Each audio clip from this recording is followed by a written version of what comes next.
नमस्कार, मैं हूँ अमृता और आज हम बात करने वाले हैं एक इंडिया के सबसे शॉकिंग, डरावने और मिस्टीरियस क्राइम केसेस में से एक ऐसा केस जिसने पूरे देश को हिला कर रखा था।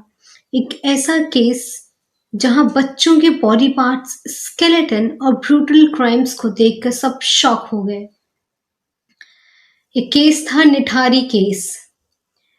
चलिए समझते हैं कि ये निठारी केस आखिर क्या था, कैसे स्टार्ट हुआ, क्या इन्वेस्टिगेशन में निकला और क्या कोर्ट ने फैसला सुनाया। ईयर था 2006। जगह थी नोएडा सेक्टर 31, निठारी विलेज। यहाँ से एक एक करके कई सारे बच्चे गायब होने लगे। पेरेंट्स ने पुलिस को कंप्लेन करवाई और पुलिस ने यह कहकर टाल दिया कि बच्चे कहीं भाग गए होंगे और उन्होंने इस केस को सीरियसली नहीं लिया। जैसे जैसे केस बढ़ने लगे वैसे वैसे रेसिडेंट्स को आसपास शक हुआ कि कुछ तो गलत हो रहा है। फिर एक दिन ऐसी डिस्कवरी हुई कि जिसने सबको शॉक में डाल दिया। 29 दिसंबर 2016 निठारी के घर D5 के पीछे ड्रेन्स में ह्यूमन बोन्स के स्केलेटन्स पाए गए।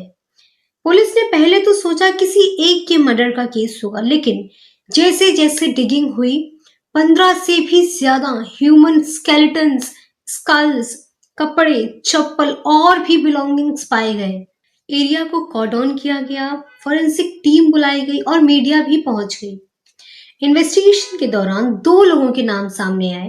पहला था सुरेंद्र कोली, दूसरा था मोनिंदर सिंह पंडेर।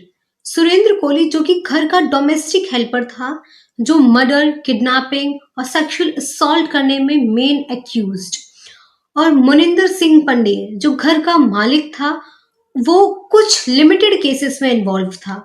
पुलिस ने दोनों को अरेस्ट किया।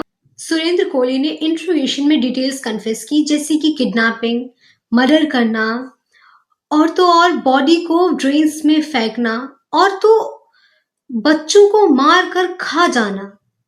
काट करके और इसका मैंने काजू और ये सीने का एक पीस भी खाया था। अच्छा। हाँ जी, जो मैंने घर में ही मतलब किचन में बनाया था। निठारी केस एक सीरियल किलिंग केस था जिसका क्राइम पैटर्न बहुत ही ज्यादा डिस्टर्बिंग था। यहाँ पे छोटे बच्चों और यंग गर्ल्स को टारगेट करना, किडनैपिंग करना, मर्डर करना, असॉल्ट करना और तो बॉडीज को ड्रेन में फेंक देना।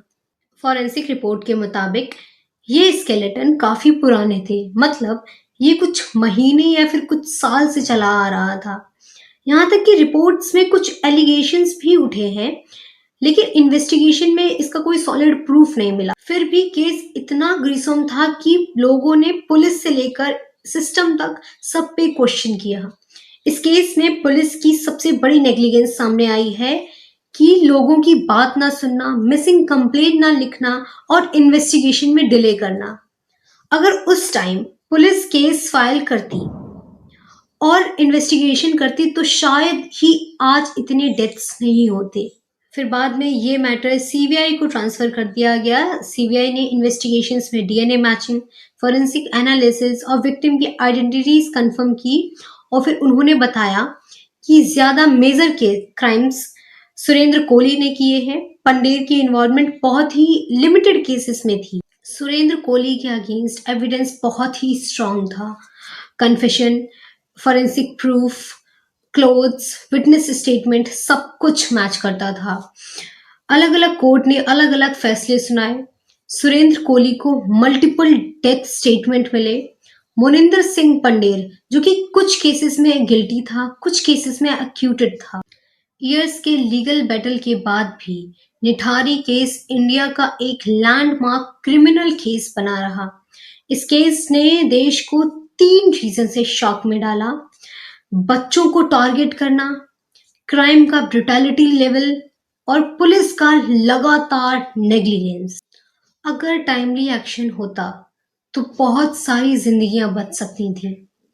निठारी केस एक क्राइम स्टोरी नहीं, ये एक रिमाइंडर है कि पुलिस को कभी भी मिसिंग रिपोर्ट्स इग्नोर नहीं करना चाहिए। पुलिस का तुरंत एक्शन लेना कितना जरूरी होता है और सोसाइटी को अपने आस-पास सस्पिशियस एक्टिविटीज़ पर नज़र रखनी चाहिए।